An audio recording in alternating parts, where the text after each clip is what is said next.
ఒక్క రూపాయి కాదు కదా, ఒక పైసా కూడా అవినీతి జరగలేదు. ఈడికెళ్లి పైస పోయింది, అక్కడ ఉన్నది, ఇలా అవినీతి ఎక్కడ ఉంది అనే అవినీతి నిరోధక శాఖ అధికారులను అడిగినాం. సమాధానం లేదు. మెమ్మెమ్మే బెబ్బెబ్బే.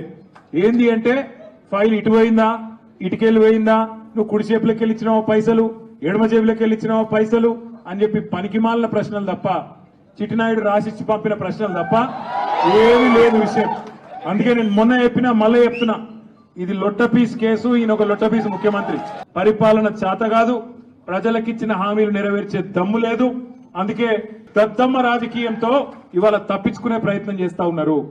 నేను నెల రోజులు జైలున్నా లుచ్చా పని చేసి వీళ్ళని కూడా పెట్టాలి ఒక కొన్ని రోజులు. అదొక్కటే ఆయన షోకు, ఆయనకున్న పైశాచికానందం అదొక్కటే. మా ఆర్ఎస్ ప్రవీణ్ అని చెప్పిండు, నా చరిత్రలో ఇంతకంటే తుపేల్ కేసు నేను ఎప్పుడు చూడలే. 26 ఏళ్లు ఐపీఎస్ అధికారిగా పనిచేసిన ఇంతకంటే తుపేల్ కేసు నా జీవితంలో చూడలేదని చెప్పి వారు కూడా చెప్పినారు. అవసరమైతే జైల్లో పెట్టుకో, ఏమన్నా చేసుకో, భయపడేది లేదు.